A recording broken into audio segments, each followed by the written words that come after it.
নীরবতাই কখনো কখনো সবচেয়ে নিরাপদ আশ্রয়।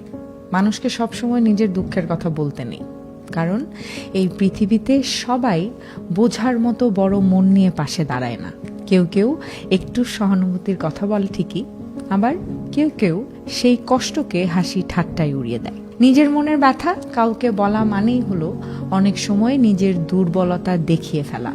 আর দুর্ভাগ্যজনকভাবে কিছু মানুষ সেই দুর্বলতাকেই সুযোগ হিসেবে গ্রহণ করে, আবার কেউ ব্যবহারও করে বলা যায়।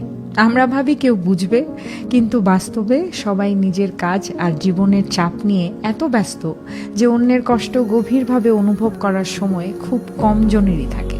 তাই অনেক সময় দুঃখের কথাগুলো চুপচাপ নিজের বুকের ভেতরে রেখে দেয়াই ভালো।